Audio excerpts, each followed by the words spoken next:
Good evening, ladies and gentlemen. My name is G. Cole, and welcome to Homegrown, where I get to share with you some good music while talking to some great people.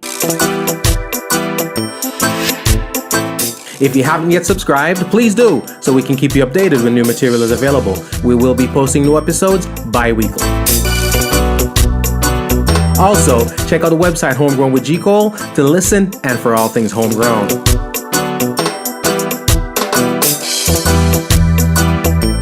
We're also very, very interactive. Please follow me on Twitter, on Instagram, and on Facebook at MyGCole. Oh, man. Welcome back, I should say. Listen, hey, good to be here. Man, good to be here. Pleasure's all mine, Fred. Pleasure's all mine. I'm just looking at him like, damn, what a week. I should have known. I should have told her to save this till next week. I warned you, too. I told you I was coming. But it's all good. It's all good. It's all good. You know what I mean? We'll make sure it happens next week. Ladies and gentlemen, you know who it is. I mean, you've seen the stuff. I don't even have to introduce you. You've seen the single out. You've heard the song on the radio. You've seen the flyers floating around. You've seen the live performance down by our VP Showcase. Tenor Blue, ladies and gentlemen. Tenor Blue. Thank you, sir. Welcome back to Homegrown with G. Cole, man. Welcome. It is indeed a pleasure having you back up in here, man. Dude, you know I love hanging out with you. And, you know I'm a big fan of what you're doing. Appreciate it. So this will never change. As many times as I'm dropping a song, I'm coming back to see G. Cole. And we run into each other out there. I love it. So, you know, but I consider you a friend, man. Not just, you know what I mean? Yeah. I appreciate it. And the same here. I tell people all the time, it's like, you know, you have colleagues, you got your friends, you got your family. You know what I mean? Yeah. And this is what that is. So this homegrown, mi casa es su casa. My Spanish sucks, but you know what I mean? I get at yo quiero Taco Bell. You know what I mean? Y'all that, but mi casa, all I can say su casa. is you're lucky I'm busy. Keep doing what you're doing, because I know you got a lot in store. How Reggae Man Anthony's here. Bless up yourself. Bless up yourself. Thank you so much for that support, EK, on the summer. But when I lie, this should have been next week. This whole healthy, it should have been next week. It should have been next week.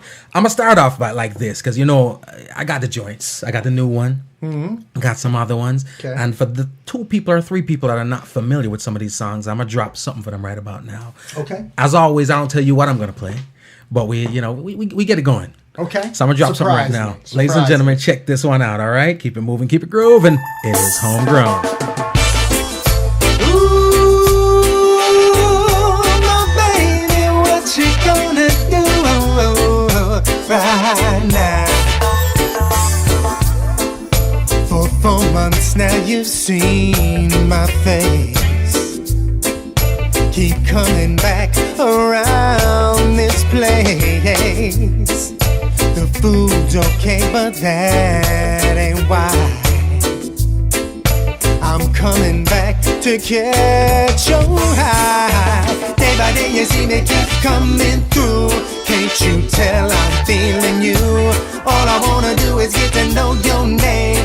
I'm not trying to run no game. When you're gonna let me just be the man and put me down in your program. So tell me, baby girl, what you gonna do when I come to check for you? You got me hanging on a string, but I'm still out here trying to do my thing and go for what I want in life. And girl, you're what I want tonight. Day by day you see me just coming through. Can't you tell I'm feeling you? All I wanna do is get to know your name. Ladies and gentlemen, this one is called Check For You. Run no game. When you're gonna let me just be the Grassroots rhythm. put me down in your program. So And you see the man inside the chat room right now, Mr. Dave Simmons. when I come to check, This is what he does when he's not on the road. check for you. Tenor Blue. Big tune. You know that's one of my favorite Tenor Blue joints, I right? know. We've talked about it. You know, that song's got a nice energy to it. I enjoy it. I enjoy it. You know, I nitpick my stuff real bad. You know what I mean? So I hear all the flaws and stuff like that. I know the feeling. But you know what? It's a fun record, and it's got a great vibe to it. So yeah. It's that rhythm, the whole nine. I mean, it's one of them. It's, you know, this I always call, this is one of the live ones. This is one that connects in live performances. You know what I mean? True. It's a dope record. True. Make sure you get it, ladies and gentlemen. It's called Check For You. Now, you and I have spoken. We've sat here. We've had a conversation before. But for those people, the 3 people who didn't have the pleasure, you know what I mean, of hearing that one, or are new to what I deem the Tenor Blue experience. That's what I'm going to call it. Okay. You know what I'm saying? Okay. Let's catch them up a little bit. So you're from Cali? I am from San Francisco, California, originally. Nice. I did my stint in Los Angeles as well. So once upon a time, I was signed to a subsidiary of RCA Records on a record deal as Tenor Blue. And so, yeah, I'm a Cali kid. Right. Come across the country to South Florida. Well, welcome. Yeah. Welcome to the hurricane. Yeah, the Sunshine State. Yeah, I've been here long enough. You don't have to say welcome anymore. You're adios would be better. I'm ready. California, like, damn, they took another one. No, I love South Florida, especially the thing that I love the most is the community down here in music, right? Because there's no better place in the United States to be doing reggae music than South Florida. Right here. You've got, I mean, there's a lot going on in Southern California, but you've got so many great players and producers and the community. You know what I mean? It's like the real deal. Right. You know, Jamaican and West Indian community and top touring musicians. And, you know, so it's funny. I was looking today, you know, our friend Paul Anthony, you know, and people are out doing these little gigs in these spots and nobody's paying attention. And you've got, you know, Kevo and B. Will. These guys are out touring with like the biggest names in the business. And these guys are, you know, just killing it, right? And people are just walking by, like, to not even paying attention. Like, do you realize? They don't. A lot of times people don't. They go to these venues and they just, it's elevator music for them. It's background music, but you don't realize how many Grammys are on that stage right now. Correct. They don't realize the level of talent that are just, you know. South Florida. Yeah, it's just the music business. Everybody's trying to pay the bills. Everybody's trying to pay the bills. One way or another. How much is that gig? All right, I'll be there. Have your people call my people. Now, as we always get into the whole Cali, South Florida, because here's the thing with reggae, it's universal, but it is kind of segmented. Yeah. So it's almost like Cali reggae, Hawaii reggae, South Pacific reggae, and then you have the Jamaican reggae, which seeps its way into America and so forth. Right. And then there's Europe, the UK. Right. You know what I mean? But when you listen to the music, because if you play me some music, I could definitely tell you that it's from X, Y, or Z. X, Y, or Z. You know what I mean? When it comes to Jamaica versus South Florida, then you might be a little tighter call. You know what I mean? Right. You might have to Google that one. But what do you think of the Cali reggae scene right now? Are you really dialed into that, or are you more focused right here? You know, to be honest with you, well, I can't say I'm dialed into it. There's kind of 2 prongs to the Cali reggae scene. There's the kind of what I'll call, you know, white reggae, right? It's really for a white audience. It's beach reggae. It's right. You know, herb smoking and a lot, you know, that whole scene, right? Reggae on the river vibe and that sort of thing. And then you've got another set down in Southern California that's doing more of that island reggae vibe where, you know, J-Boog's out of there and Common Kings and Sammy Johnson's based down there now. And that's a much more R&B-ish soulful angle on reggae, which is more my taste personally. Right. So, but you know, it's good that all that stuff is out there because for me as an artist, I like to take little elements of everything, you know, and I want to connect with all audiences. And it's not that I'm changing who I am, but I just want to put a little dash of that spice in, right? And a little bit of this and a little bit of that. You know, it's funny, I was listening to the radio today and they were talking about, because I guess the for the Grammys this week, but the Latin Grammys are coming up. And there's this young woman, I can't remember her name. You know, somebody out there I'm sure knows about her. 25-year-old woman from Spain. And what she's done is she's from Andalusia, which is the home of flamenco. And she's taken, she's like, I guess, really a groundbreaking artist in this respect, has combined it with like R&B and EDM and club music. And the stuff's blowing up. She's blowing up. But the point is, and I smiled when I heard about this because, you know, taking and combining different genres of music to do something that's uniquely your own is something that I think is really, people love that. You know what I mean? As long as you're doing it in the right way and you're coming with some originality. So I really love doing that. You know, it's a long-winded answer to your question, but but it's the truth though. Yeah, it's the truth. And if I weren't from California, if I were from South Florida, I'm sure my sound and my vibe would be very different because I brought that whole, you know. And that's what I really like when it comes to music, especially reggae. I don't believe in the purest approach to anything.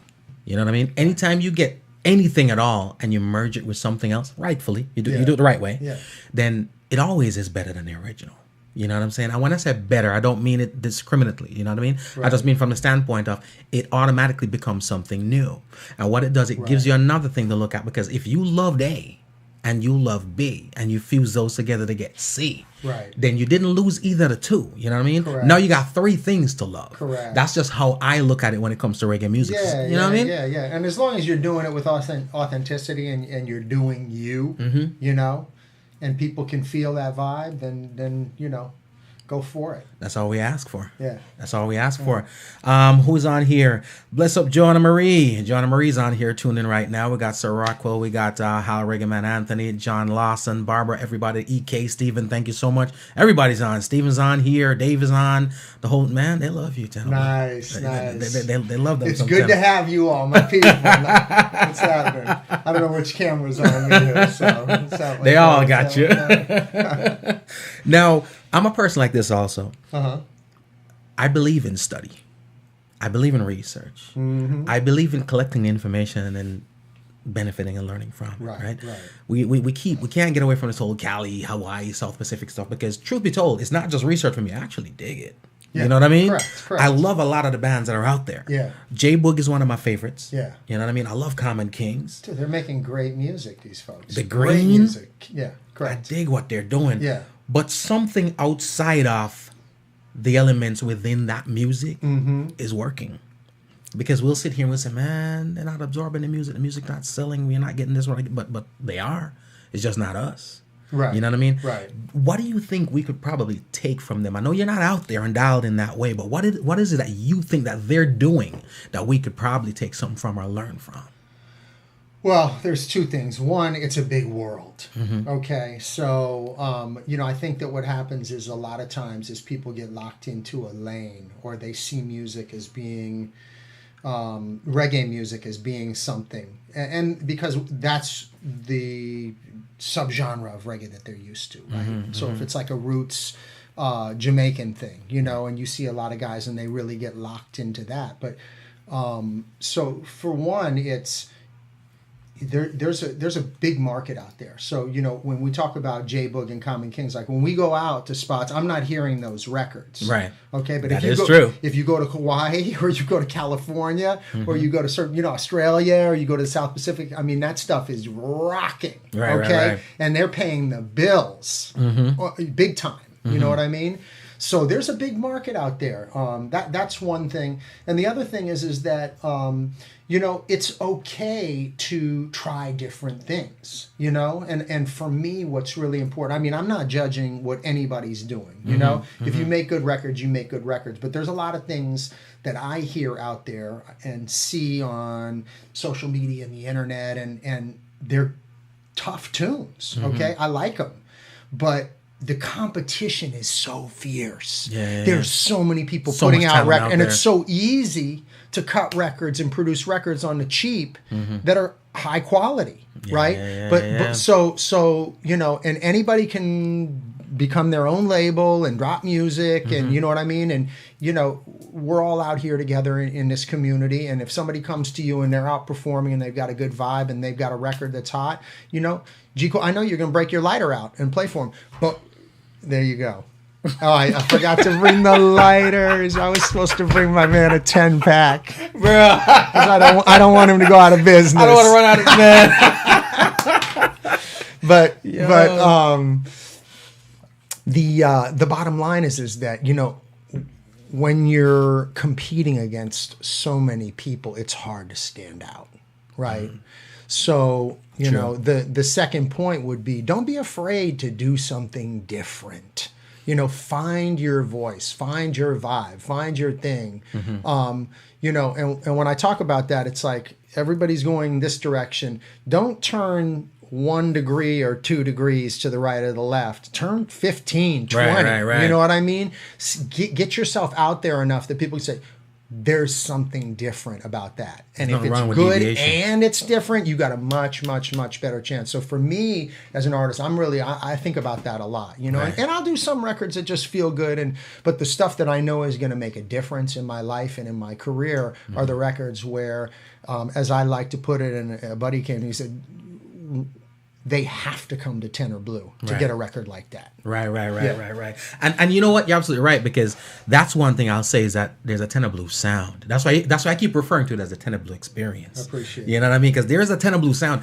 And you said something that really, really makes sense and connects, is that we talk about Cali, we talk about the South Pacific, Hawaii, and all those things, because that's what's represented on the charts. And, you know, we follow those charts, be it Billboard or whomever, whatever, wherever.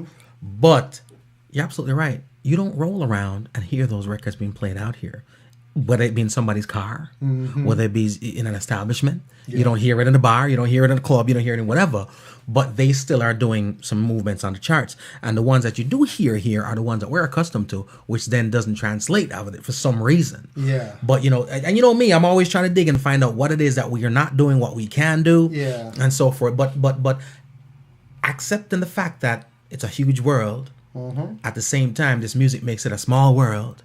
You know what I mean? Yeah. The irony of that in itself, once we understand some of that, I think it'll help with us when it comes to making music, because I think a lot of times the problem is we have a tendency to make music for a specific audience. I think they're just making music. You know what I'm saying? You know, that's possibly true, but I think that they're also speaking to, because you think about it, what do we have here in South Florida culturally? It's a you know, very strong West Indian element, you know, and a lot of people are, you know, it's a diaspora that's come from Jamaica, that's come from the Bahamas, it's come from the islands, it's come from, and they're doing what they know, and likewise, I mean, they've almost created their own sound out there out of nothing.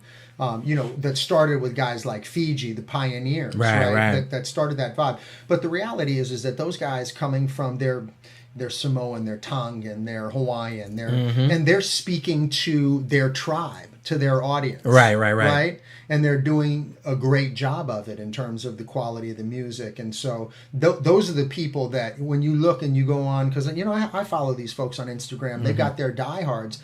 That's their element. You know what I mean? And how far are they breaking out of that element? I don't know, but it's getting bigger. You know? Right. So I think, you know, to a certain degree, you know, they found their audience, and the West Indian community has found their audience, and it's all good. Well, I guess it lies in the audience then, because it does lie in the audience. But I feel personally, that's one of my kind of issues that I struggle with, whether it's an issue or not. It's a strength, a weakness, is that, you know, I try to cover a lot of ground. And sometimes I look at the stuff that I do and I'm like, how do I fit all this together? Because one song could be way over here and one song could be way over here. And maybe those two don't belong on the same project. And then you say, well, you know, who is this guy, Tenor Blue? But I think when it comes down to the melody and the lyric and the tone of my voice, that those are the chords that bind. That remains true. Yeah. But, you know, it's, for me as an artist, I like to go in different directions. I like to do a record that's more that Cali roots vibe, and then I like to do a record that's more, you know, hard dancehall or, you know, Jamaican style. And you know, I think what happens is that people respond how they respond to records, and you get feedback from the people around you. You say, well, you know, we need to drop that, and you do what feels right and what makes sense. Right. And just keep walking down the path. I dig it. And that's cool too, because that's the way you create music. It's a representative of who you are, because if I go in my CD collection right now, there's no one type of music in there. Correct. It goes as far left as it goes right. Correct. You know what I mean? Correct. So I get what you're saying. Well, and I'm not going to ever ask the artist to do this, but I'm going to do it right now. If that is the case, and that being said, which camera? All of y'all cameras. That means it's our consumers need to go out there and get the music, because what's happening is if they're tailoring it to them and we're tailoring it to our people, and we're bumping it all in the club, and I'm hearing it everywhere. It needs to translate. Ladies and gentlemen, please support the movement, support the artists. A lot of work, a lot of money, a lot of effort, a lot of energy goes into getting these things out. So I'm going to keep harping on it, all right? You can't vex with me. The artist didn't say it. You know what I mean? That was me. But I'm going to drop another Tenor Blue joint right now. This is another one that I really, really dig. Okay. You don't know which one it is. Keep it moving, keep it grooving. It is Homegrown. Oh, Lord, I give you the glory every time. Lift me up, I wanna be where bluebirds fly. Take me to the highest heights, where mercy endureth forever. Lift me up, I wanna be where angels dwell. Lead me from where others fell. Give me strength and I shall not stumble. Deep within my heart lies a burning desire. It's called Lift Me Up, ladies and gentlemen. It's a big tune. It's a big, big, big, big tune. This unquenchable fire. Tenor Blue. Oh, yeah. So early this morning, and with this little prayer, my soul started calling. Lift me up, I wanna be where bluebirds fly. Take me to the highest heights, where mercy endureth forever. Oh, yeah? Lift me up, I wanna be where angels dwell. Lead me from where others fell. Give me strength and I shall not stumble. You feel the Holy Spirit now. It's taking you over. Oh, yeah. Just let it grab a hold of you and give God the glory, who makes the sun arise by day and the moon by night. Don't wanna live in darkness now, so lead me to the light and lift me up. I wanna be where bluebirds fly. Take me to the highest heights, where mercy endureth forever. Lift me up, I wanna be where angels dwell. Lead me from where others. Ladies and gentlemen, that song is called Lift Me Up. Again, another big one from Tenor Blue. Go ahead and check out the catalog. Check out the catalog. Check out the catalog. That one is dope. I really, really dig it. Now, I always wonder when I talk to artists, who do you listen to? You know what I mean? When Tenor Blue is not listening to Tenor Blue, so he's ready for the show, and you're just driving around bumping some stuff. Yeah. Who are you listening to? It's all over the place. You know, to be honest with you, I wish I could, because I'm doing Instagram Live. I should be pulling out my Spotify right now. Oh, I mean, I listen to a lot of reggae, no question. And that ranges from lovers rock and dancehall, a lot of new stuff. Christopher Martin and Romain Virgo and Terrace Riley stuff, and iOctane, and then I listen to some club style music, things like stuff that ranges from pop. Ralph Gum is this dude who's like a UK producer, which is kind of like soulful house EDM stuff. Some Zed stuff like that, right? I create playlists, right? So what I've done, I've gotten spoiled with Spotify the way you streaming is beautiful. Yeah, so I create playlists on a vibe, because that's what I really like to do. Like if I'm in the car, or I'm at the gym, or whatever I'm doing, I want to catch a mood. I want to catch an energy. Roll with the energy. And so I create the playlist, and I pick the best, songs that fit those things. So, but I'm a big consumer of jazz. I love jazz, classic bebop, and I listen to world music. I love Afro pop, the good stuff, Wizkid and stuff like that. I'll even listen to classical, like some Yo-Yo Ma, or so it's all over the place. Right. It's really just about what I'm feeling, what kind of vibe I'm catching in my mood. Right, but there's no I love that. I love that. I listen to everything. There's no prejudices when it comes to music. No. It's like they say, there's good music and bad music, right? And that's the choice. Yeah, I'm choosing the good one. I choose the bad one. Right. Because I've heard DJs. I watched some interviews. I heard some DJs say, "Yo, I love music and this and that." But when I see what they do and how they talk about music and so forth, you don't love music. You love hip hop, or you don't love music, you love dance hall, or whatever the case may be. And for those people who soak it all in and absorb all the different genres of music, then you can tell in their sound. And again, that's what I said. When I listen to your music, there's no boundaries. You know what I mean? You're not relegated to one genre. I can hear the inspirations. Yeah. I mean, Amy Winehouse, Shawn Mendes, pop stuff. You know what I mean? There's a lot of artists that I love, I admire. You know, Bruno Mars to me is dope. He's the baddest of the bad, especially today, live. You know, Oh my God, that guy's on another level. Yeah. So you know, I appreciate great artistry and great music and good writing and great production, and you know. And it's coming from a lot of different angles. I love it. I love it. Now, I always tell people, a lot of times when there's artists out there doing what they do, we listen to a lot of people. You know, our playlists are fluid. We change, vacillate from left to right. Yeah. But genuinely, there's always an artist that you can say is responsible. Like I'll tell people all the time, D Brown is responsible for G Cole. If there was no D Brown, there'd probably be no G Cole. Who am I going to credit right now and say, yo, if not for such and such, we wouldn't have Tenor Blue sitting down right about now. And it doesn't have to be one person. But who am I going to give that prop to? Well, if I had to give the props to one artist, I think I can't say that I emulate this artist, but I've learned more about music from Stevie Wonder than any artist. Stevie Wonder to me is the best of the best of the best. Like if I were on a desert island and I could only listen to one artist for the rest of my life, it'd be Stevie. Easy. Hotter Than July, which album? Songs in the Key of Life. Songs in the Key of Life. I knew you were gonna go there. Yeah. I mean, Hotter Than July's got some great songs on it, like, you know, All I Do, and, you know, some beautiful beat. Rocket. What's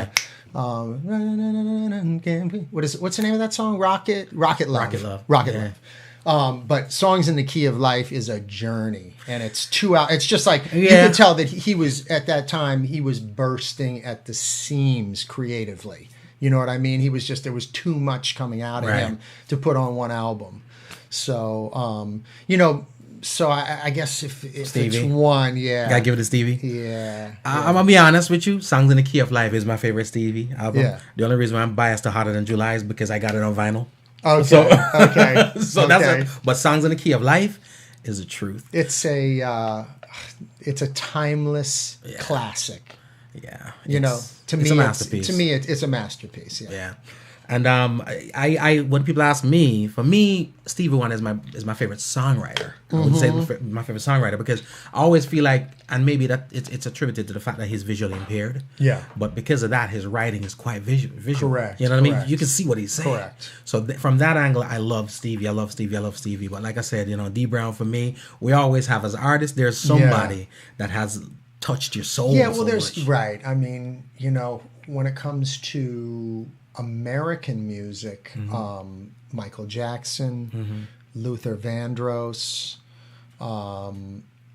Marvin Gaye, you know, and then when you talk about reggae, D Brown's one of them. Sugar Minott is big. Big up Sugar. Yeah, big up you know, Sugar. in terms of influencing me, right? Sugar was somebody I was like, I really sunk into his sound. Yeah.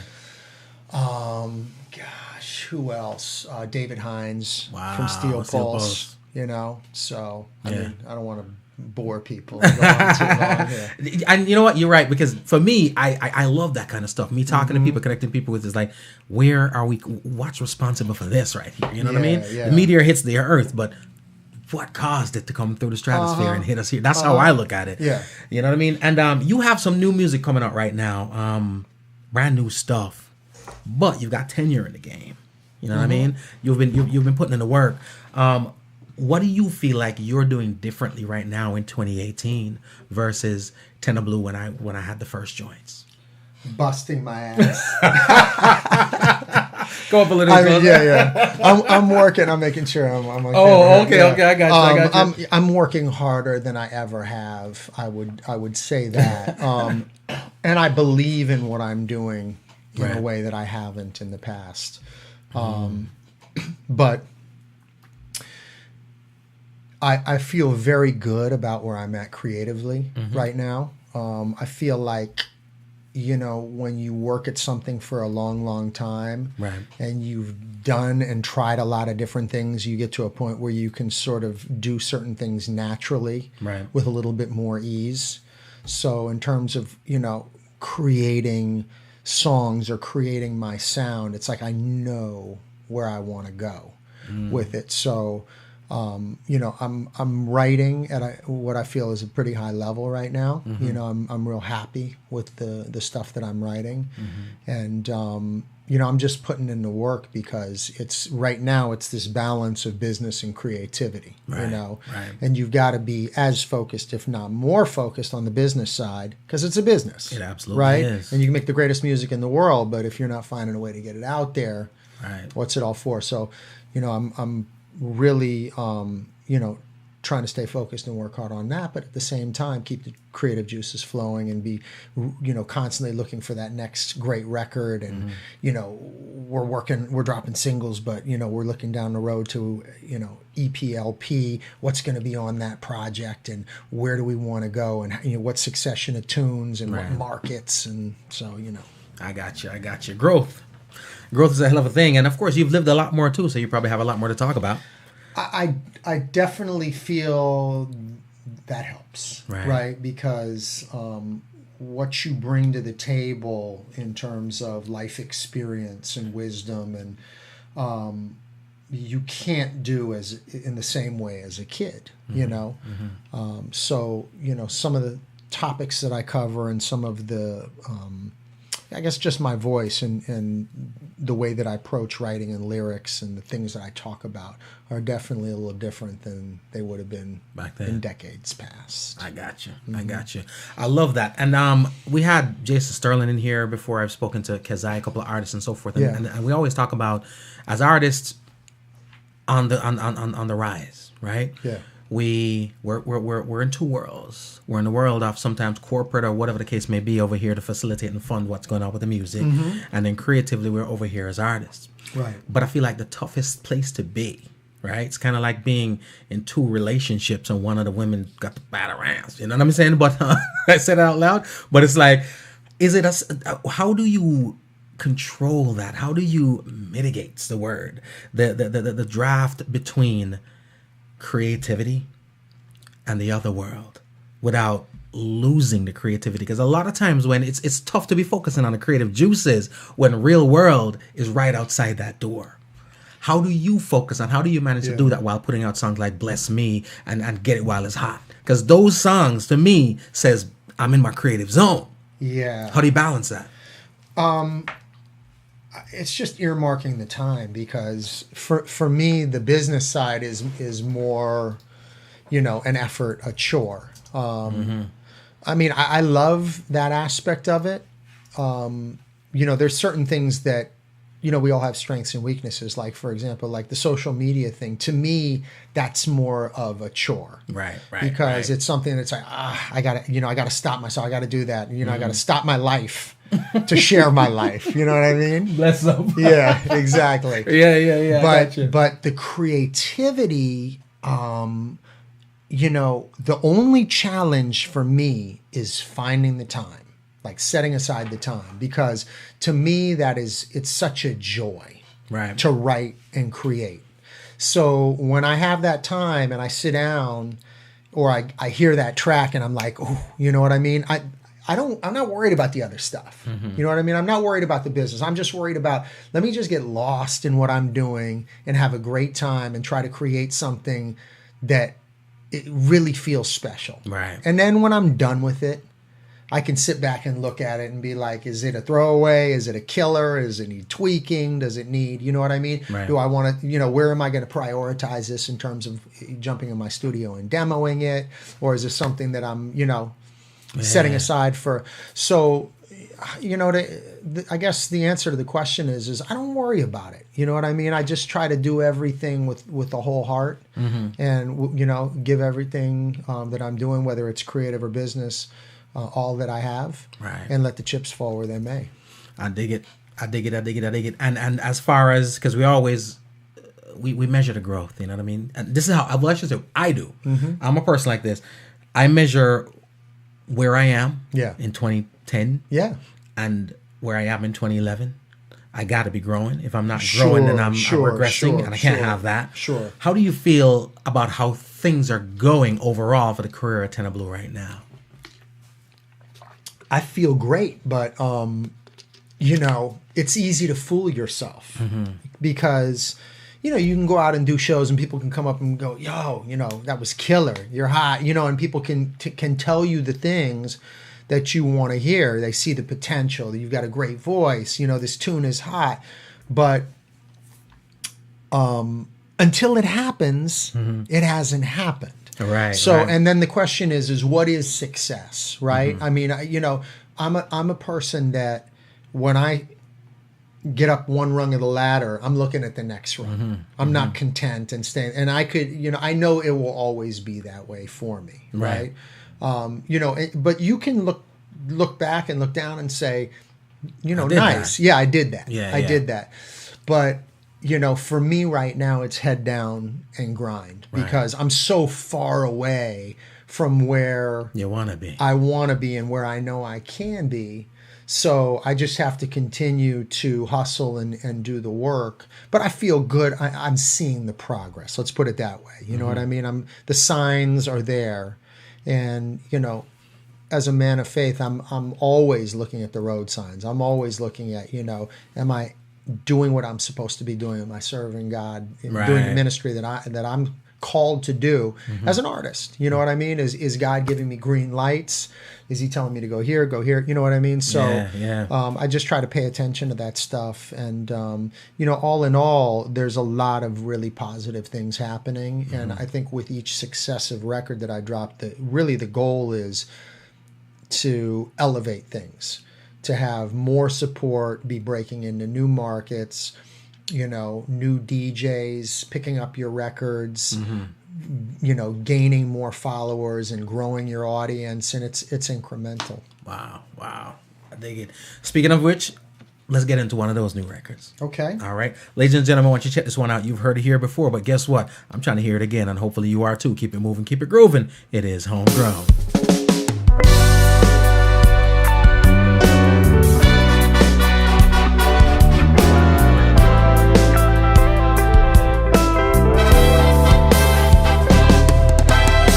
The clock is ticking while the days slip away. Time is always moving, so you'd better not wait. Every day is precious, I don't wanna be late. When there's love to brighten up our lives, can we keep it real, cause I don't wanna pretend. I've been thinking about us being more than just friends. You don't wanna wake up all alone and regret, and find the chance for us to pass you by.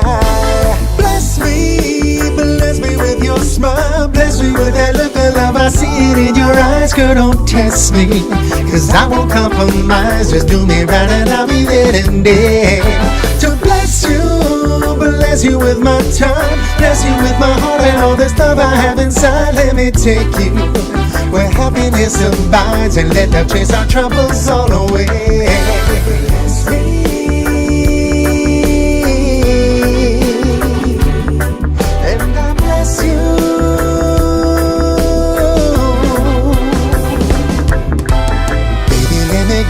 Small piece of advice, listening to your girlfriend's. No. We gotta pull that one up, ladies and gentlemen. It's a big tune, it's a tough tune. I've always told you this right here. Yeah, thank Monster. you. Thank you. Monster. The clock is ticking while the days slip away. Time is always moving, so you'd better not wait. Every day is precious, I don't wanna be late. When there's love to brighten up our lives, can we keep it real, cause I don't wanna pretend. I've been thinking about us being more than just friends. You don't wanna wake up all alone and regret, and find the chance for us to pass you by.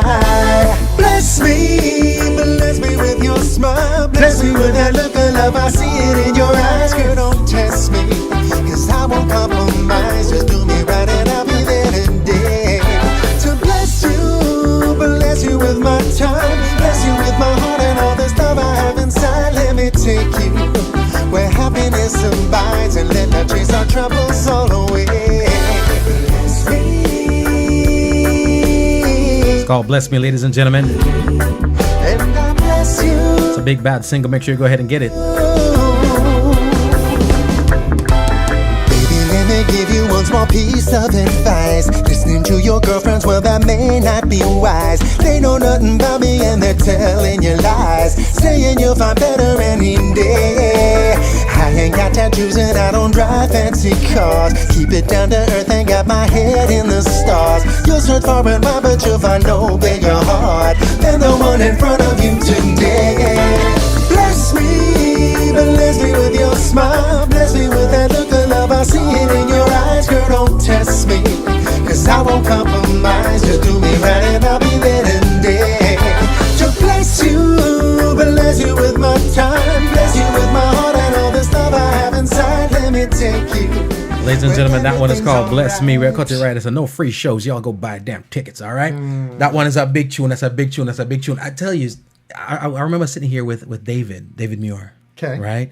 We're getting ready for one of his events, and we're talking, and that was the song we're playing. Okay. And we're trying to describe the song, and the thing I came up with is pretty much, it's just right. You know what I mean? It's kind of like going to your favorite restaurant, and you order your meal. Yeah. And the salad is just right. You know what I'm saying? The entree is just right. I appreciate it. The dessert is just right. I appreciate it. You know, Bless Me for me is a song that I'm proud of this song. And, you know, we talk about the progress of a career and hit records and all these things. And, you know, this song, you know, and I get this from other people whose opinions I respect and trust. You know, is it a boom, a hit? Maybe not. But I find that the songs that I love the most are oftentimes not the big hits.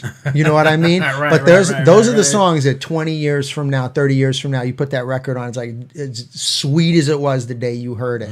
And I kind of feel that way about Bless Me. So I love it as a setup song, as a first single. Is it the song that's going to put me on the map? Maybe not. But I appreciate the fact that you appreciate it, because, you know, it's a big tune. For some people, they get that.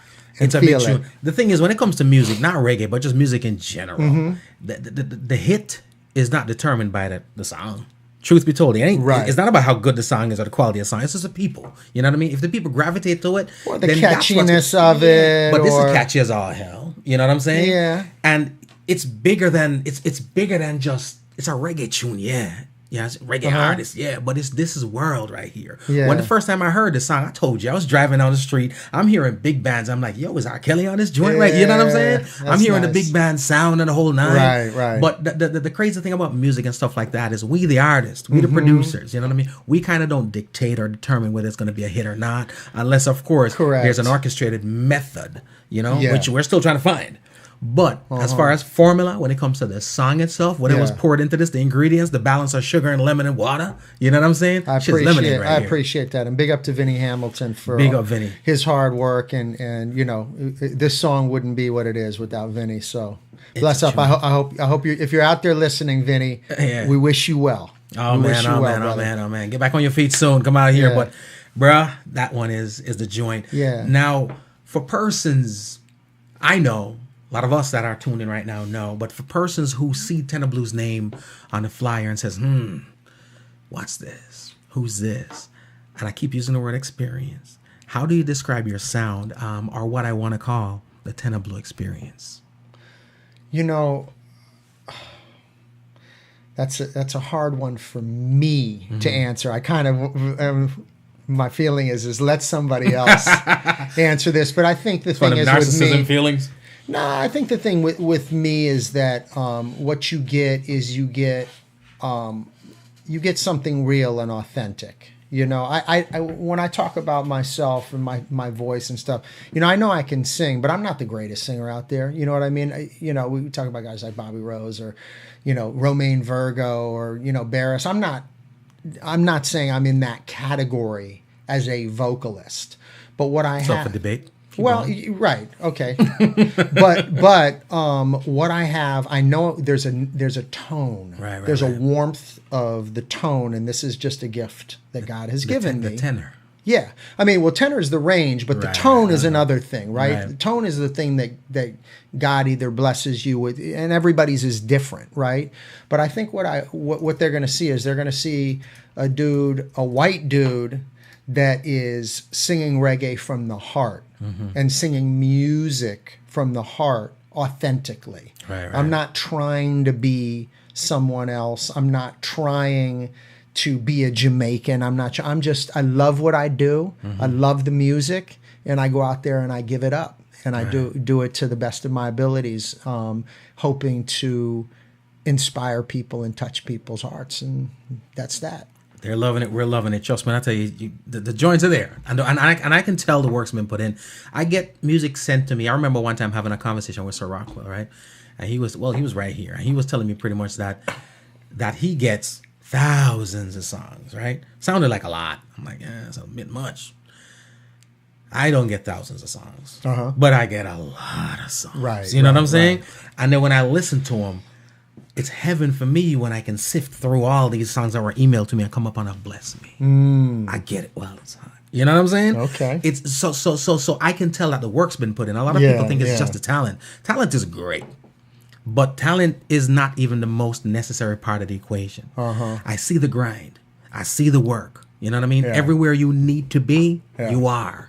And every place that you need to not be sometimes, you are. You know what I'm saying? Because that's what it is in terms of putting the work out there. Right. It doesn't make any sense for you to do all this stuff and it's on your hard drive. You know what I'm saying? And I see you grinding. I see you putting the work out there and associating yourself with the ones that can make a difference. Because what we do a lot of times is we want, and I say we because I don't want to cast up, you know what I'm saying? I'll put myself in it.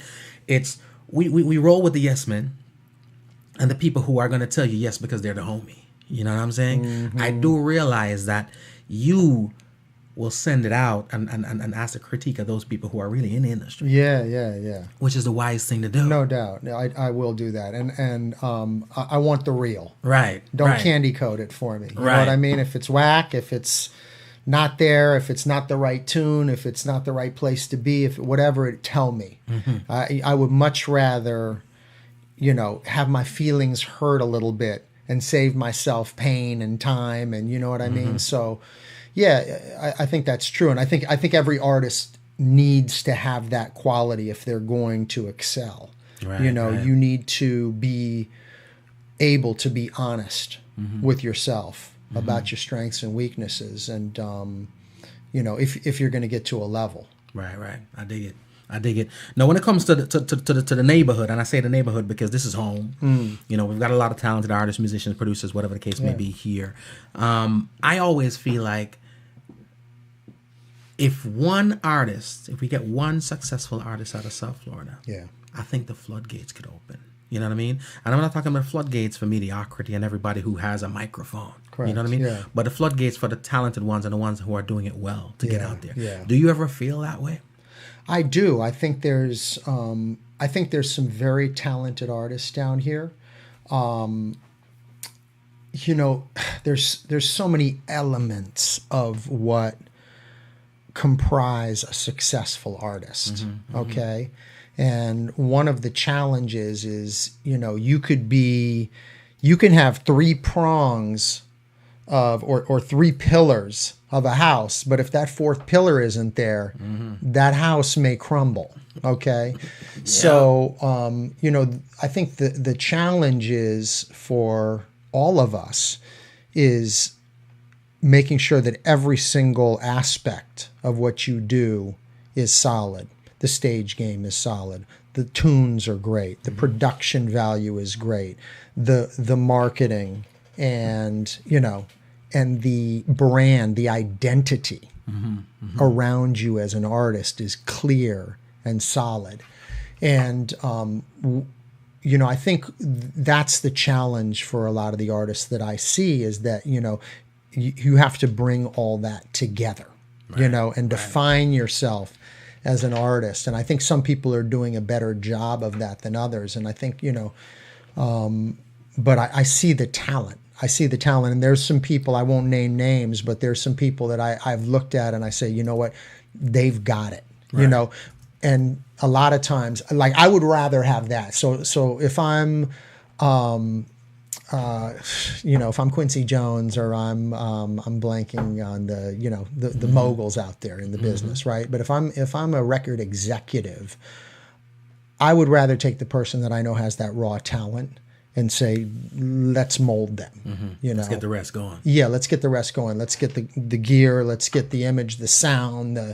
You know, and I think there's some of those folks that have that, but you know, we all need help, and I think it's what's been missing for a lot of these artists is somebody to step in and be like, let's get your game tightened up. Yeah. You know, let's do what it takes to get you to the next level. And I completely agree when the talent is in abundance. There's no doubt about that. You know what I mean? You go to these shows, you go to these gigs out, whatever the case may be, and even the songs that get sent to me. You know, something I'm very, very proud to say is that a lot of the music that I get that I love, and it's not a bias because it's just about the music, actually comes from local artists. Right. You know what I mean? Right. So a lot of times it's not a situation where, okay, I get all this music and I'm loving the stuff that's coming from Jamaica. No, to be perfectly honest with you, I love a lot of what I'm getting here from South Florida. And I'm hearing it, and I love it too. You know, I'm hearing some great stuff.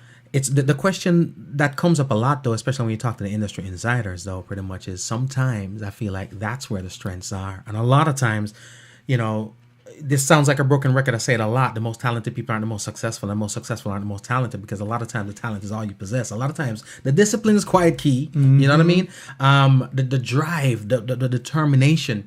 And the one thing that I think lacking is very, very lacking too is a professionalism sometimes. You know, I'll have situations set up and it kind of bewilders me when I see how people handle what. That's the reason why when I see the way you operate, I say, I love what you're doing and you're on the way to where you need to get to, because a lot of people are packing that talent. They've got a bag full of talent, but there's a lot of other stuff that's missing. Now, back to the music and the convos that I've been having lately, and sometimes we can't escape the whole Cali thing, but the thing that I always wonder about, this came up in a long conversation I was having. When it comes to a lot of the bands that have made it out of the South Pacific area, Cali, Hawaii too. Okay. They built that following, grinding in the bars and the small stages and stuff like that, right? Yeah. You do find sometimes, though, that what tastes good, sometimes not good for you, more times than not. Yeah, right. And what sucks is what's going to save your life. I see here in South Florida almost a reverse of what goes on out there in terms of when you're here grinding and doing the gigs. I feel sometimes like it helps you grow as an artist, but in terms of getting out there, sometimes I wonder if it helps or hinders being known and popular in the gig circuit. You know, because that's a conversation that comes up a lot. It is a conversation that comes up a lot, and you know, my opinion is my opinion on this matter, but I think that, like you said, the regular gigging is great for getting your chops together, for honing your craft on stage, and that's an area I still have a lot of room to grow. But I'm very cautious about overexposing myself, and I'm also cautious about getting to a place where you become looked at as a karaoke singer or a cover singer, because what happens with these local gigs is that most of the time it's a restaurant or a bar, a venue, and they're trying to sell drinks and food. Okay, they're not worried about your career, and they need to keep the place rocking for 4 hours. So you're out there for 4 hours. Nobody knows your music, really. You know, most of the people that are coming to these spots. So you're singing cover tunes. And so it's very easy to get stuck in that, you know, rhythm of, I'm doing the gigs, I'm paying the bills, you know, and we know that it's a grind. There's not, you know, nobody's making a ton of money unless they're doing big corporate gigs and stuff like that. Right. So it's real easy to get kind of stuck in that thing where you become, and then people look at you that way. And it's hard to break it. And I think to a certain degree, you start looking at yourself that way a little bit, you know, because whether you want to or not. So I've really shied away from that. You know, I'll go out and I'll do, but I try to do short sets. And especially now, you know, that I'm dropping original music, it's really, I'll do the covers because people know and love the covers, but I use the covers to give them my originals and get them familiar with and start to establish the fact that no, I sing the covers, but I'm a writer and I'm an original artist. So yeah, it's a double-edged sword, and for me, I've never wanted to go that route because I see that I see it as a pitfall or a trap to a certain degree. Now it's something that comes up in conversation among peers, but I've never asked the artist. You know what I mean? Been on that side of the fence too, and we've always had the stance where it was like, we're gonna do our stuff and we're gonna promote our music. But of course, like you said, we have to do those covers. And the covers that I do oftentimes too, or used to do pretty much, was the ones that I really dug. Like I said, I love Dennis Brown. You know what I mean? Love Maxie, and I mean, so I'll throw a couple of them joints in there. Correct. But when I always wonder with some of my favorite local talent is it helping or hindering? And a lot of times the main reason why the conversation even came up is because I kind of overheard conversation amongst now patrons and so forth. And I got the impression from them that they weren't really looking at these musicians for the talent. And like we mentioned earlier, we're talking about Grammy Award winning musicians sometimes that are up there backing some of these singers. But they're not appreciating it that way. They're just looking at it as another cover band. You know what I'm saying? So I definitely wanted to ask that so that the artists that are out there working on that can see it. A lot of times we're too close to the flames. You know what I mean? So, but when you hear it or see it from another vantage point, then it definitely makes sense. Ladies and gentlemen, trust me. Go ahead. I want to add one more thing on this particular topic. The thing that I think is, for me, as an artist, the one thing that I think is the most crucial and the most important and can get you over the hump if you are doing those gigs is you have to have a vision for who you are or want to be as an artist. Who am I? How do I define myself in the world of music? Because that you need that framework within which to say, I'm going to create. So when you do go to create original music, you can do 100 different covers of different artists, but it's not every one of those covers that best suits you or is going to fit into that framework of who you are as an artist. So, I'm thinking of a couple people and that I see them perform certain songs and I'm like, that's it. Right. That's it. That's the lane they need to go for. And I don't know if they're seeing it, and it's not really my place to say so. But I think, for me, the thing is that I, for whatever reason, have that vision for myself in terms of who I am and what direction I want to go as an artist. And that light guides me. And if you don't have that light to focus on and pursue, it's tough. It's tough. Wow. No, I get it. Now, and again, it's always great to have somebody who you can bounce ideas off and bounce, you know what I mean, thoughts off of. So I appreciate that one. Now, we've got the latest single, Get It While It's Hot, right? Before I even drop that one for the masses, talk to me a little bit about that song. So that's not a brand new song. People who have seen me at the Garden over the years and whatnot, I've sung that song for a while, but some songs never die. Right. And so I've got a body of work that I've done with J Vibe. This tune, the track was done by Willie Chin of Black Chiney. And so in my project with J Vibe, we tightened this tune up. B Will played on the drums. I did some work with Dean Fishback with some of the synths. And we pulled some horn samples and got creative. Right. And did some cool stuff. But, this song for me, I really enjoy this. I enjoy performing this tune. And it's a different type of a tune for me. And it's it's a shot that I'm firing as an up-and-coming artist to basically let the world know, here I come. And I love it. And it's got an energy and a vibe to it. And so it's the right song for the right time in my career, and it's a statement tune. And I mean, it's fresh out the gate. You know what I mean? We just dropped it. It hasn't been a week. So a lot remains to be seen as to what happens with it and where it goes. But people seem to be responding to it. So it's a confident tune. Everybody loves confidence. Yeah. Absolutely. It's not. Here's what I love about the song. Because when you sent it to me first, I hadn't seen the live performances of it, and so forth. So when it came to me, I was just it was bold. You know what I mean? Yeah. It's that bold. It's not cocky. It's not conceited. It's just confidence. It's just, yo, here I am. You know what I mean? Yeah. Catch me right now. Yeah. While I'm in your pay rate. You know what I mean? Be respectful. Because you know how many artists want, you know, have you ever heard somebody say something to the teacher or to the bully and you're just like, damn, I wish I would have thought of that. Yeah. You know what I mean? Yeah. That's the song right there. Yeah, you know, it's they're all gifts from God. Okay, and they come at different points in times, and you know, you as a writer, you catch a vibe and get inspired, and something comes out. You know, something comes out of the ether, and this is one of those songs where it's like it just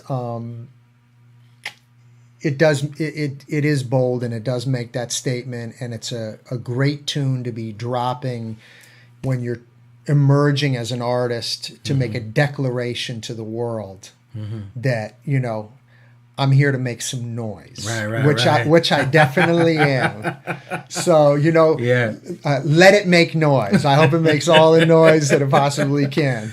I dig it. Yeah, it's a bullhorn. I love it. And ladies and gentlemen, I'm not going to keep it anymore from you because I know a lot of people like, drop the tune. I'm going to give it to you right about now. It is called Get It While It's Hot. Keep it moving, keep it grooving. It is Homegrown. Get it while it's hot. Watch out. Here I come, yeah.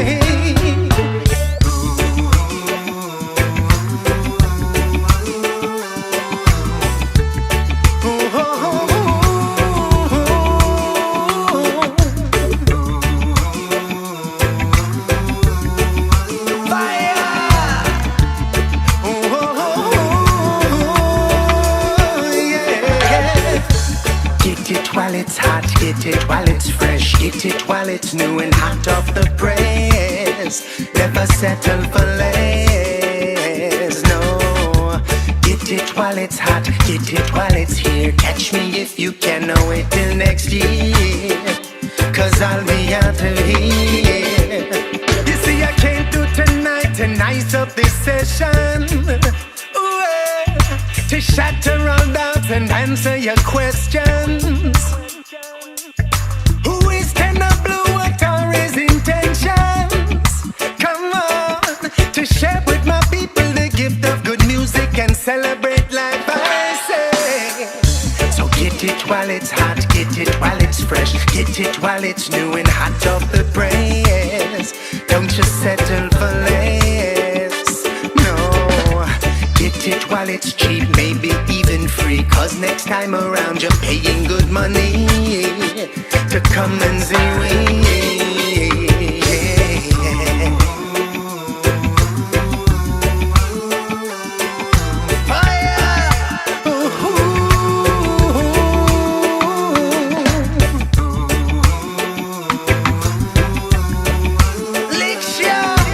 Ladies and gentlemen, it's called Get It While It's Hot. And guess what? We're going to put it from the top one time. All right? Get it while it's hot. Watch out! Here I come, yeah.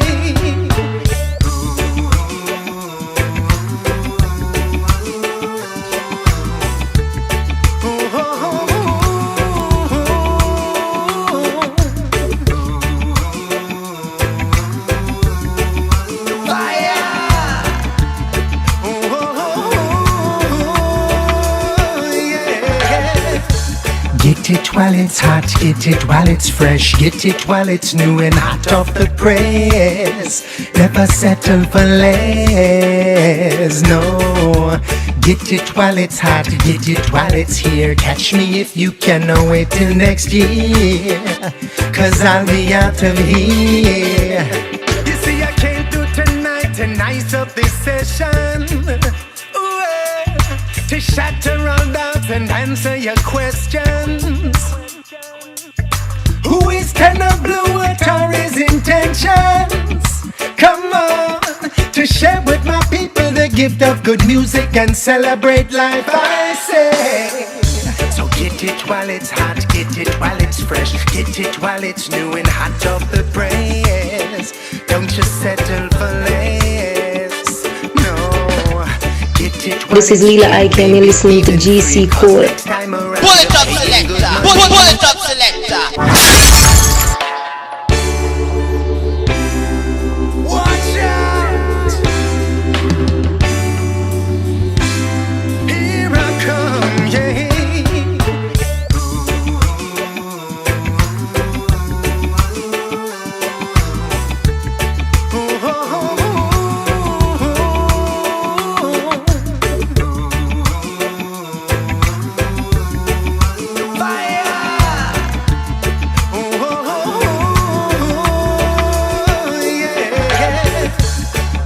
While it's hot, get it while it's fresh, get it while it's new and hot off the press. Never settle for less, no. Get it while it's hot, get it while it's here. Catch me if you can, wait till next year, 'cause I'll be out of here. You see, I came through tonight to nice up this session. To shatter all doubts and answer your questions. Who is Tenor Blue? What are his intentions? Come on, to share with my people the gift of good music and celebrate life, I say. So get it while it's hot, get it while it's fresh, get it while it's new and hot off the press. Don't just settle for less, no. Get it while it's cheap, maybe even free, 'cause next I'm not saying I'm going to rule the world or I'm going to change the world, but I guarantee that I will spark the brain that will change the world. And that's... Here I come, yeah. Y'all didn't stay on here for me. I know y'all stayed on here waiting for this song. So here it is. It's called Get It While It's Hot. You hear Pac say he gonna spark the brain that's gonna change the world.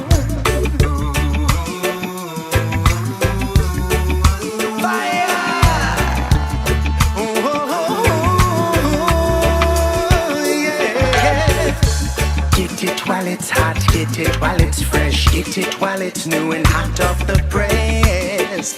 Never settle for less, no. Get it while it's hot, get it while it's here. Catch me if you can, wait till next year, 'cause I'll be out of here. You see, I came through tonight to nice up this session. To shatter all doubts and answer your questions. Who is Tenor Blue? What are his intentions? Come on, to share with my people the gift of good music and celebrate life, I say. So get it while it's hot, get it while it's fresh, get it while it's new and hot off the press. Never settle for less, no. Get it while it's cheap, maybe even free, 'cause next time around you're paying good money to come and see we.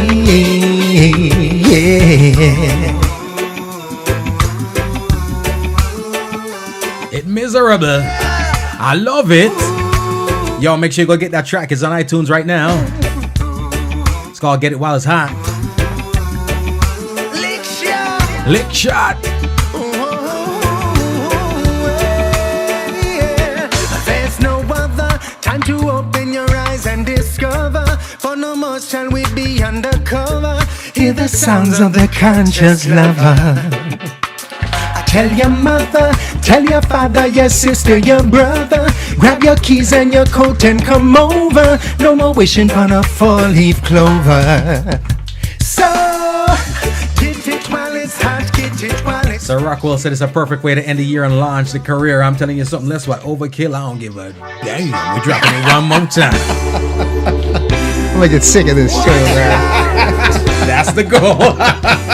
Soak it, soak it, soak it in. I dig it. Yeah.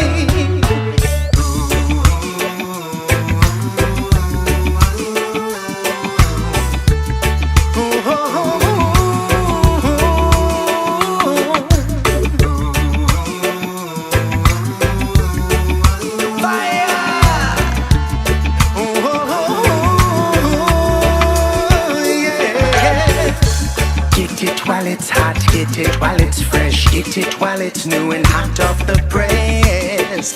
Never settle for less, no. Get it while while it's hot, get it while it's here. Catch me if you can, wait till next year, 'cause I'll be out of here. You see, I came through tonight. All right, Tenor Blue, I just wanted to make sure that they heard it one more time. I heard it one more time. Listen, ladies and gentlemen, it's a big tune. Just call it what it is, all right? It's a big tune, and I feel like, I was going to say it's going to do some damage, but it's already starting to do some damage. There are certain words that I associate with certain things, and when it comes to, I love music, and when it comes to this joint right here, amazingly enough, what I think is message. You know what I mean? Message. Now, message doesn't mean preaching or teaching. Right. You know what I mean? Right. It just means you're saying something. You're saying something. And I'm digging the message in this song. I right appreciate here. that, man. This song to me pretty much is something that I want to sample and just walk around with it. I want to roll into corporate into the meeting next week. You know what I mean? Before I say a word, I just go that boom, get it while it's you know what I mean? I love it. Now I know I asked you earlier as far as the song goes. You sit back as Tenor Blue and listen to this. What's the message you're trying to convey on this particular song? This particular joint. Well, look, there's two things, right? I want people to have fun, but I want to let them know that I mean business, okay? That I'm out, like I said, it's a shot across the bow. So, it's a statement. And like you said, I mean, you need to have confidence as an artist. Right. Without that, people aren't buying what you're selling. Correct. Yeah. So, what it is, it's a statement about my confidence in my abilities as an artist and my potential as an artist. Right. But I'm trying to deliver this message in a way that's fun and playful, because I'm, in life and in music, I'm not one to take myself too seriously. Right. So there's a lot of kind of playfulness and silliness to some of the lyrics. So it's that balance, So really the message is, like we talked about earlier, here I am. Get ready. Get ready. Because this is not the last you're going to be hearing a Tenor Blue. It's gonna keep elevating. But at the same time, I'm going to stay humble. Right. I'm not somebody who's going to look at myself as I'm the greatest thing since sliced bread. I'm a human being. We're all created equal in God, in the sight of God. So it's that balance of, hey, I'm here, I'm confident, but at the same time, let's have fun. It's swag. Let's chill out and have fun. It's swag. I dig it. Like I said, from the first time I heard this song, I was like, yo, this song, I really appreciate it. And like you said, it doesn't come across too serious either. It's got that playful vibe, but it gets the message across. You know what I mean? Yeah. Sometimes that's how you got to slide it in. Yo, I ain't here to be played with. Yeah. You know what I mean? But let me give it to you on this nice beat. Yeah. You know what I'm saying? Yeah. So production on that one is ill. It is tight. It is dope. I really dig it. Thanks. The song, the melody, the delivery, everything. Again, perfect combination. You know what I mean? Cool. Stuff goes together right. Well, big ups to at Willie Chin Remix and at J Vibe Music for, bringing the music together. I love it. On this tune. I love it. Yeah. And the people you're working with are a testament to the work you're doing. Because a lot of times people will always talk when it comes to music and anything else. Yeah. That, okay, well, that song reached where it reached, or sounds the way it sounds because he was able to get with such and such. Right. But you can only get with such and such if you're putting out quality work. You know what I'm saying? Indeed, yeah. And like even going back to Bless Me, Bless Me got so far. But I know that with good tunes, you can come back to those tunes. Oh, yeah. Or when the album drops and there's the next song that really catapults the career, that's a more mainstream crossover hit, that gets me on the map, we'll say.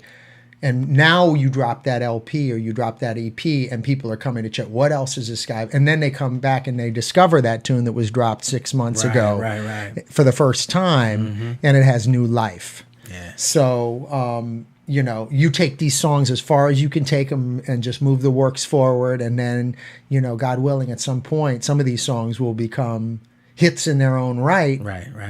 Posthumously. Right. We ain't waiting that long. We're talking about now, ladies and gentlemen. We got to make them hits right now. Now. And I like that approach because, again, it also speaks to making quality work with longevity as the goal because, again, it's that question about making hits versus making classics. A lot of these songs easily could become classics. Here's how I look at a song as a good song when I hear it from an artist, be it a new artist or a young artist or whatever the case may be. I always say, if that song was done by that artist over there, would it have been a smash? Right. And you know what I'm saying? Right. So like, for example, either of those two joints that we just played right now, if I gave one of those songs before you put it out, if I just took your recording and said, you know, this is the demo, and I gave it to some of the biggest reggae artists out right now, and said, yo, you go sing that song right now, straight to the top. You know what I mean? So that means you're doing something well. Now, like I said, I dig what's going on with the music, right? Mm-hmm. But here's something else I dig about Tenor Blue. It's 90% of artists out there that contact, they have talent, but certain things are missing. Like I said, the grind, I love it. But I'm going to get frank and say what I really love is that you don't half-ass the music. You know what I mean? I've never gotten a Tenor Blue song that I say to myself, okay, all right, let me just give him some feedback to go back and do this and do this. I'm not saying everything could be improved upon. Mm-hmm. You know what I mean? Nothing is perfection. Mm-hmm. But I never get a Tenor Blue song that didn't sound like, okay, the work was done. You know what I mean? Right. Talk to me about that approach to making music. There's certain things that are out with my name on it that I would love to get off the internet. Right. I know what you right. We all got them. I'm a perfectionist for sure. Probably more than I should be in many respects. And it's not everything that I write that I take the time to record or even consider putting out there. Okay. Right. So you want to put your best foot forward as an artist. And I'm very scrutinizing with my own stuff. Right. More so probably than I am with other people's music because it's got my name on it, right? And so because I'm a perfectionist and because I hear all the imperfections, when I go to record or when I go to choose which songs, they've really got to pass muster. They've got to be songs that I'm really feeling. And I think that for me, that is the litmus test. Right. Initially is, am I feeling this song? Is there something in my gut that's like, yo, that's bad, you know? And if it's there, then let's take it to the next step and get it in front of some people whose opinions I respect. And if they say yeah, or if they say nay, then I proceed accordingly. Right. But when it comes to, some of the stuff that, I record at home or demo, I'm tweaking stuff. If I'm doing my vocal arrangements, if I'm doing the backup vocals, I'm constantly, that doesn't feel right.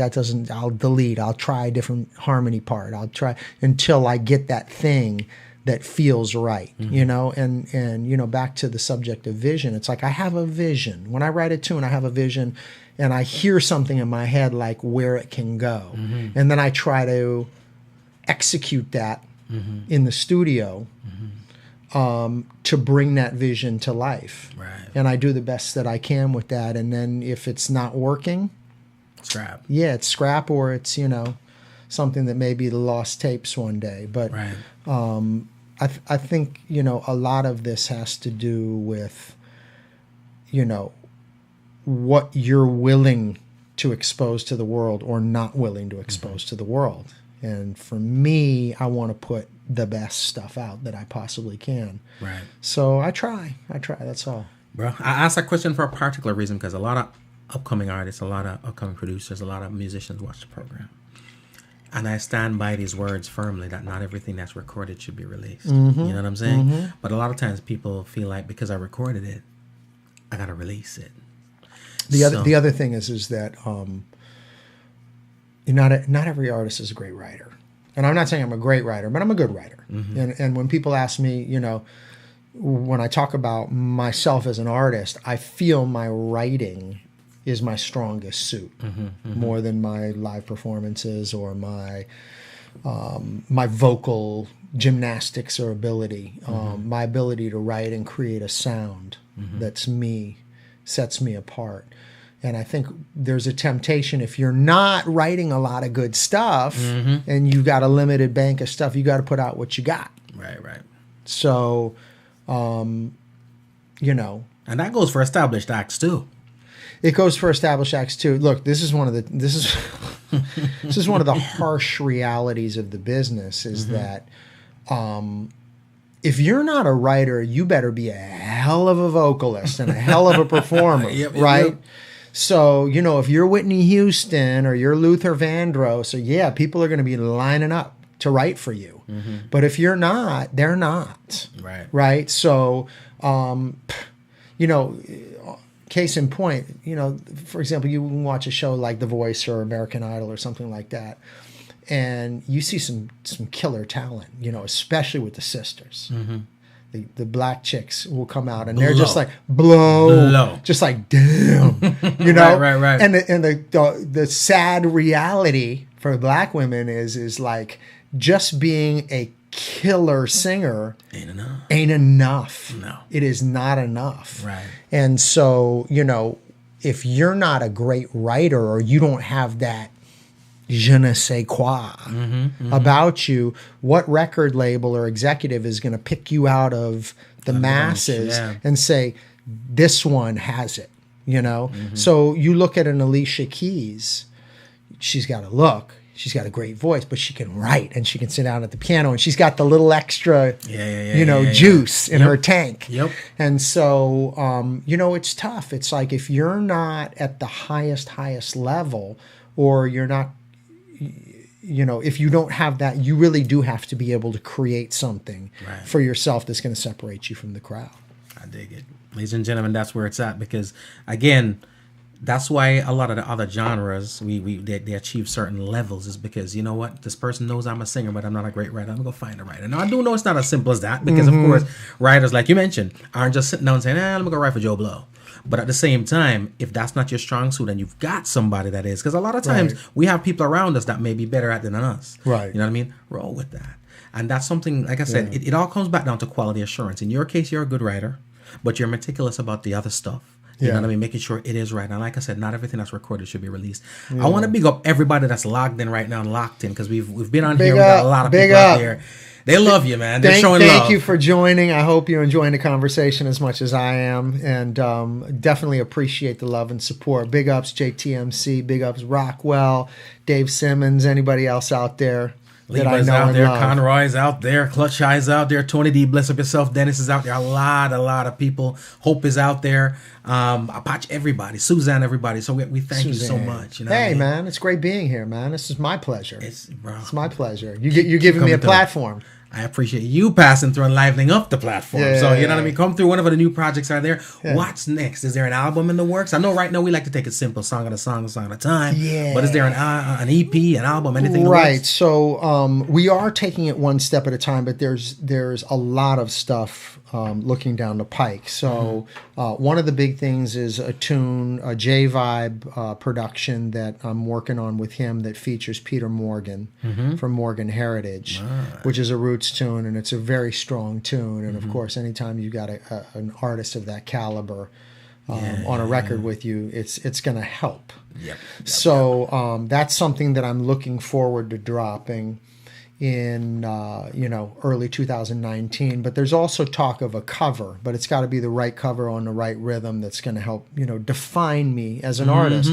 So the game plan is basically to continue dropping singles until there's enough groundswell of momentum and interest and following to be ready to drop an EP or an LP project. And then the other big thing that I'm looking at is kind of raising the bar with the shows. So festivals, looking at summer 2019, some of the big festivals out in California, and some of the stuff comes through here. You've got Jerkfest. Well, Jerkfest, but I'm thinking more. Let me not have a brain fart and forget some of the. There's the show in West Palm Beach, the annual show Sunfest. Sunfest, yeah. And then there's Reggae Rise Up, which is in Tampa, that they also do in Salt Lake City. Right. So these opportunities to get in front of 5,000 reggae fans, right? And I don't care. I'll go and sing in the parking lot with Rockwell on the wheels, or get me on the little stage or whatever. But the key is to get in front of more people. It's not about how much are you paying me for this gig. It's about the right exposure, the right audiences, and building the following and the interest. So, that's the main stuff that's in the works right now. I love it. Well, I'll put it this way, man. What's coming out right now is awesome. I love the work that's coming out right now, and Appreciate it. I'm excited for that project to come out because, again, if this is just the beginning stages, and you mentioned even the tune with Peter Morgan, again, testament to yourself because he's not going to jump on a record with somebody who ain't bringing it. You know what I'm saying? So testament to yourself and the work that you've been putting in, keep it up. And if that be the case, then you're going to have a whole bunch of heavy hitters saying, yo, can I get on this Tenor Blue joint? Yeah, I appreciate that, man. I mean, there's some great music for people to look forward to, you know, stuff that I'm proud of. And, you know, if you enjoy the tunes that you're hearing now, there's a lot more to come. Nice. Drop some social media info for the masses that's listening right now. Absolutely. So, Instagram, Facebook, Twitter. I don't do a lot on Twitter, but I have the Twitter account. It's all at Tenor Blue Music. Music spelled correctly, right. MUSIC. Yep. And Tenor is, of course, TENOR, Blue, the color, at Tenor Blue Music. And then most importantly, my website is just tenorblue.com. And I encourage people, please sign up for my mailing list. It's right there. It's the first thing you're going to see. When you sign up for that mailing list, I'm going to get you some emails with information about the progress of my career, shows and events. And you're also going to get hit with an unreleased tune that nobody else has. So please sign up for that so I can communicate with you and stay in touch. And listen, I'm a man of the people, so I encourage people, if you do, you know, you follow me on Instagram or Facebook, DM me, send me a note, say what's up, say hi. You'll hear back from me. I promise you that. You'll respond. Yes. And you're getting Tenor Blue. Yeah. All right, he's responding right now. Do it right now. Get it while it's hot, because after a while, get it while it's hot. Get it while it's fresh. Because next time around. Bro, on behalf of myself, all the listeners here, I thank you so much for taking your time to stop through, blessing us with just the opportunity to sit down, listen to music, vibe out, get to know you a little bit better. I'm a fan, so I like the inside stuff, and I know they do too. It's a two-way street. Bless up yourself, and everybody know this. Everything starts somewhere. And my man G. Cole right here is doing some serious, important work. And mark my words, because you're a solid dude and what you're doing is quality. Appreciate it. This show is going somewhere. I appreciate it. You know what I mean? There's going to be a lot more listeners in the years ahead. I appreciate it. That's the goal. So grandfather me in. That's all I'm saying. Mikasa, Sukasa. Beautiful. Ladies and gentlemen, there you have it. Thank you so much for tuning in. It has indeed been a pleasure. Remember, subscribe to the podcast, Homegrown with G. Cole, available on iTunes, Google Play, Stitcher, TuneIn, Spotify, iHeartRadio, all your podcast platforms. Go ahead and also check out the website, homegrownwithgcole.com, to listen. And for all things homegrown, subscribe to the YouTube channel. There's a lot of exclusive content there. Remember, be safe, be kind, be good to each other. My name is G. Cole, and this is Homegrown. Nakikinika sa música, Homegrown with G. Cole. Estás escuchando Homegrown con G. Cole. 您现在正在收听的是 Homegrown with G. Cole. You're listening to Homegrown with G. Cole.